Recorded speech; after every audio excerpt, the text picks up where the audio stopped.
Hello friends, welcome to our math activity. Today we're going to play a game called sink or float. So I have our words here, sink.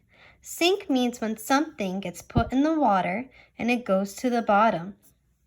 Float means when something gets put in the water and it stays on top of the water. I have a few things here to see which will sink and which will float in water. I have a toy mermaid. I have a rock. I have a shell, I have a cap to a marker, I have a marble, a screw, and a rubber band. Miss Castine also has a bowl, and I have some water. I'm going to fill my bowl up with water.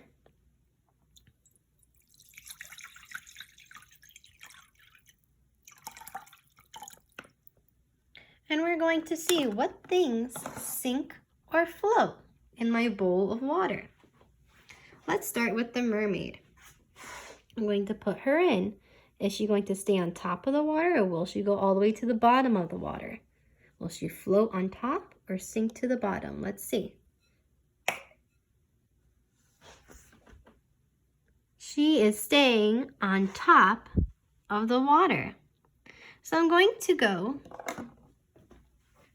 to my float chart because the mermaid is staying on top of the water. She is floating. And I'm going to make a tally mark. 1, because we have one item in our bowl that is floating. Next, let's try the rock. Do you think the rock will float, stay on top of the water? Or do you think the rock will sink, go to the bottom of the water? Let's see.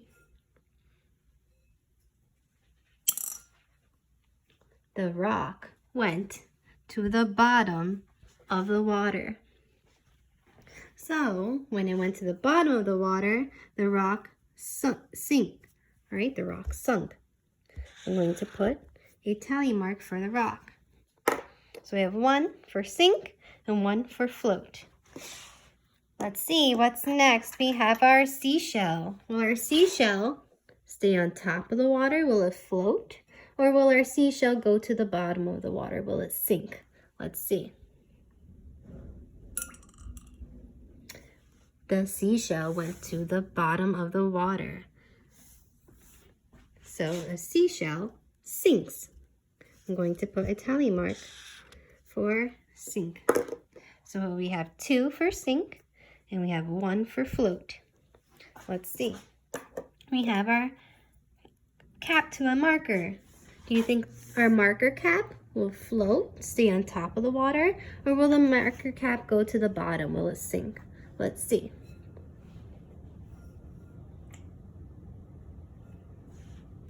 The marker cap is staying on top of the water like the mermaid. So that means it floats. Let's put a line for float. We have 1 more item that's floating. So now we have 2 items that sink and 2 items that float. Let's see what's next. We have our marble. Will our marble stay on top of the water? Will it float or will our marble stay to the bottom? Will it sink? Let's see. Ooh, the marble went to the bottom of the water.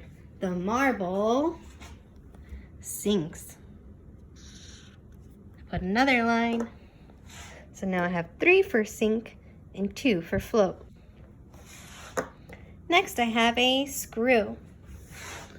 Will the screw stay on top of the water? Will it float? Or will the screw sink to the bottom of the water? Let's see. Whoa. The screw sinks in the water. It is heavy. So I'm going to put another line for sink. So now I have 1, 2, 3, 4 items that sink, that go to the bottom of the water. And now I have 1, 2 items that float, that stay on top of the water. Which one has more so far? Sink or float? And now our last item, a rubber band. Do you think the rubber band will float, stay on top of the water? Or do you think the rubber band will sink, go to the bottom of the water? Let's see. The rubber band stays on top of the water. It floats. So let's put another line for float. Let's count how many things that sink, that went to the bottom of the water. 1, 2, 3, 4. 1, 2, 3, 4. 4 items sink in the water. How many items floated in the water? Let's see. 1, 2, 3. 1, 2, 3. 3 items stayed on top of the water. They floated. Which had more? 4 or 3? Did we have more items that sink, that went to the bottom of the water? Or